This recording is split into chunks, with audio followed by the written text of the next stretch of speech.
La tournée d'automne est terminée pour le 15 de France et maintenant place au débrief donc de cette tournée en général, pas de bilan de l'Argentine donc, mais un bilan global. Donc dans cette vidéo, on va essayer de tirer quelques enseignements de cette tournée en vue du Tour à destination 2025. On va essayer de classer quelques tops et des flops entre guillemets parce que évidemment en équipe de France, un flop ne sera pas la même chose qu'en club et en sachant que jouer en équipe de France, on a déjà quand même un certain statut qui est peut-être difficile à perdre. Donc voilà dans ce qui nous attend dans cette vidéo. Et si vous êtes partant, et on est parti justement. Pour reprendre rapidement les résultats de l'équipe de France, on a eu un premier match face au Japon à sens unique. Les Bleus ont largement dominé des Japonais en difficulté. Une victoire nette et sans bavure. Avant d'affronter la Nouvelle-Zélande, où on a eu quelques changements, notamment la première de Romain Buros, qui a été très bon, dont on parlera justement dans les tops. Et puis enfin, une victoire, même si elle n'a pas été simple, mais une belle victoire face à des Argentins qui avaient envie justement de montrer de belles choses après leur défaite de peu face à l'Irlande le week-end précédent. Donc voilà pour ce qui est des résultats.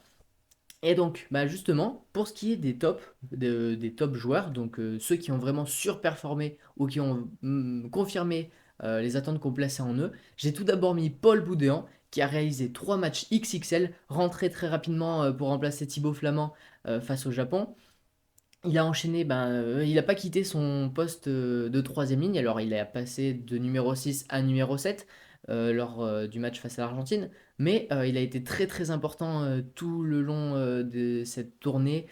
Euh, Honnêtement, un très bon coup qui récompense surtout son bon début de saison avec La Rochelle.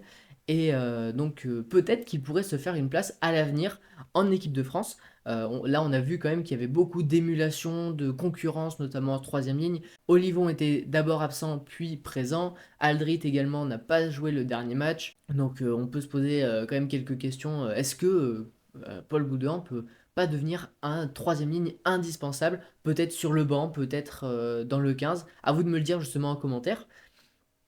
Et donc ça fait partie de mes tops, tout comme Jean-Baptiste Gros, qui, même s'il est sorti rapidement lors du dernier match face à l'Argentine, a réalisé 2 matchs de très haut niveau. En tout cas, j'ai trouvé pas grand-chose à lui reprocher dans l'ensemble, donc très très satisfait, surtout que on sait que Cyril Bay était absent, et Wardy justement n'a pas, enfin, a été remplaçant sur les 3 matchs, n'a pas démérité non plus, mais on voit quand même qu'une hiérarchie plus précise s'établit sur les postes de piliers, donc certainement Cyril Bay, Jean-Baptiste Euro et derrière Wardy, peut-être Priso encore derrière.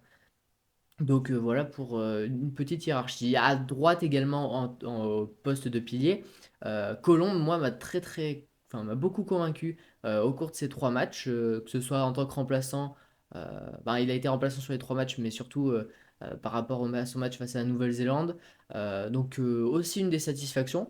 Et puis, moi, celui que j'ai envie de saluer, même s'il n'a disputé qu'un seul match, c'est Romain Buros, qui est d'un coup monté dans la hiérarchie. D'abord, à l'arrière, on a vu, puisque évidemment Thomas Ramos était en numéro 10 en l'absence de Romain Tamac. Donc c'est Barré qui avait commencé à l'arrière. Il n'a pas su convaincre le staff de l'équipe de France. Et c'est Buros qui a donc pris sa place face à la Nouvelle-Zélande. Il a réalisé un très très bon match. Et même, il était donc passé devant Barré dans la hiérarchie, puisqu'il devait être reconduit le week-end dernier, enfin ce week-end, face à l'Argentine. Malheureusement, suite à une béquille, il a dû déclarer forfait. Et c'est Barré qui a dû jouer. Mais en tout cas, ça reste quand même une satisfaction. On l'avait beaucoup, beaucoup et longtemps réclamé à l'arrière de cette équipe de France, que ce soit pour dépanner en l'absence de Ramos ou si Ramos passait en 10. Donc très très content, j'espère qu'on le reverra. euh, Peut-être pas à mon avis pour le tournoi prochain parce que normalement Romain Tamac devrait être présent, Ramos devrait donc être à l'arrière de nouveau, mais peut-être dans une prochaine tournée d'été, d'automne. En tout cas voilà, on a une petite hiérarchie qui se dessine et puis même en cas d'absence de Thomas Ramos, on sait sur qui compter. En tout cas, on estime, enfin j'estime. Puis évidemment, comment ne pas citer Louis Bielbiarré qui a tout simplement été stratosphérique sur ces 3 matchs. 3 matchs, 4 essais, tout simplement. Ça fait 10 essais en 12 sélections. il va battre très certainement Serge Blanco à la fin de sa carrière, parce qu'on le rappelle, il a que 21 ans. Damien Penaud est déjà à quelques essais maintenant de rattraper Serge Blanco. Alors, à mon avis, à 21 ans, avec peut-être 10 ans avec le maillot de l'équipe de France, il ira certainement chercher ce record d'essai aussi. Non, franchement, une des très belles satisfactions. On savait déjà que l'aile gauche euh, était quand même bien sécurisée par Biel Biarré, l'aile droite par Damien Penaud, même si bon, là, il était absent toute la tournée. Mais à mon avis, pour aller chercher ce maillot numéro 11, il va falloir batailler et sortir un niveau de malade, même si on sait évidemment que le réservoir français est très fourni et que on risque d'avoir de très belles promesses qui vont émerger à l'avenir. Et puis enfin, mon dernier top, c'est Thomas Ramos, qui alors a dépanné en 10 à la perfection. Sa charnière avec Dupont a très bien fonctionné, même si bah, justement Dupont n'a pas forcément été à son meilleur niveau. Et donc Ramos, bah, très très fiable au but. Alors j'ai pas les stats précises, mais il est pas loin d'un 100% au pied. Donc pas grand chose à dire. Irréprochable dans l'attitude, dans le jeu. euh, Franchement très très bien adapté donc à ce poste de numéro 10, même s'il le connaissait déjà un petit peu. Mais il a encore passé un cap là, je pense, cet automne. Et on sait qu'on pourra évidemment compter sur lui pour le prochain tournoi, que ce soit à l'arrière ou en 10. Donc voilà. Et puis enfin, donc les flops. Donc, alors, flop, attention à relativiser, puisque évidemment, ce n'est qu'une tournée. Sur 3 matchs, je pense pas que là, il y ait de joueurs en danger, hormis un seul. Donc, on va commencer par lui tout simplement. C'est Mathieu Jalibert qui, à mon avis, s'est un peu fermé les portes de l'équipe de France. Il n'a pas été retenu pour le match face à la Nouvelle-Zélande, puisque Galtier voulait un banc avec 6 avant et 2 3 quarts. Et c'est Gaëton donc, qui a pris ce dernier numéro 23. Et donc moi je pense que bah, du coup il s'est un peu fermé les portes de l'équipe de France en ne voulant même pas faire partie du groupe des 42, ne pas faire les allers-retours entre Marcoussis et Bordeaux. Donc à mon avis, ça va être un peu plus compliqué pour lui maintenant pour être en équipe de France, au moins tant que Galtier est ici. Après, je comprends évidemment la déception de ne pas être numéro 10 quand tu as fait depuis 2020 une grande partie des matchs en tant que doublure de Ntamak. Et là, ne pas être justement euh, mis à ce poste de numéro 10 quand il est absent. Je comprends la frustration, mais peut-être que il faut bah, vite basculer sur autre chose et retourner en club à son meilleur niveau, même si là il était sorti le week-end dernier face à Vannes pour son retour en top 14. Puis après, celui que j'ai envie de mettre en flop, entre guillemets, pareil, c'est Aldrit, qui m'a pas vraiment convaincu. Depuis la Coupe du Monde, c'est très compliqué. Donc j'espère qu'on le reverra très rapidement à son meilleur niveau. Moins impactant qu'à son habitude. Donc, en plus, sa concurrence en troisième ligne fait très très mal. En numéro 8, bah, on a vu Gazzotti s'essayer lors du dernier match. Roumat peut jouer à ce poste.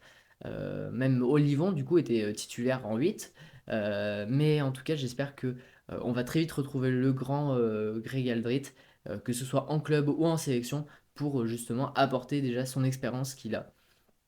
Et puis après, à l'arrière, j'ai envie de mettre Léo Barré. Alors attention, c'est pas un flop monumental non plus, mais il a perdu des points aux yeux de Fabien Galtier, puisque Buros, on ne l'avait jamais vu en équipe de France, et là, il a tout de suite pris la place de Barré face à la Nouvelle-Zélande. Donc lancer quelqu'un contre la Nouvelle-Zélande, c'est pas simple, et il a très bien réussi.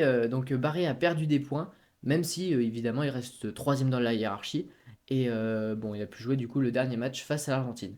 Et puis mon dernier joueur un peu en dessous de son niveau, c'est Antoine Dupont, mais entre guillemets, il a joué un rôle plus de neuf habituel, moins flashy entre guillemets, parce qu'après, bon, ce match contre le Japon, je le compte pas vraiment parce qu'il n'y a pas eu vraiment d'opposition, mais contre la Nouvelle-Zélande, il a été un peu plus stoppé, freiné. Mais par contre, il portait un tout petit peu plus ce ballon au bord des rucks, et ça, les Argentins l'ont très bien compris lors du match contre la France, puisque bah là, il a été très très ciblé, et Dupont a eu du mal, entre guillemets, à se remettre dans le jeu, ou en tout cas à faire des exploits comme on le connaît. euh, Après, évidemment, il est de retour à 15 que depuis un gros mois. Donc, évidemment, il va falloir un petit peu de temps avant de se réhabituer complètement. Mais ça reste pas forcément, c'est pas forcément les performances qu'on attendait pour son retour. Évidemment, ça reste à relativiser. Donc voilà pour cette vidéo, j'espère qu'elle vous a plu. Donc là, c'était la dernière vidéo sur le 15 de France avant le tournoi de 2025. Donc il y aura certainement d'autres vidéos qui sortiront avant ce tournoi. Mais en 2024, on a fini pour la tournée. Maintenant, place au top 14, bientôt à la Champions Cup également. Ça va être très intéressant à suivre. On va suivre ça ensemble, que ce soit sur TikTok, sur Insta, sur YouTube, sur Twitter. N'hésitez pas à me rejoindre de partout. On parle tout le temps rugby, toute l'année. Donc voilà, j'espère que ces vidéos vous plaisent. N'hésitez pas à mettre un petit commentaire, un like, à vous abonner. Et sur ce, moi je vous dis à plus.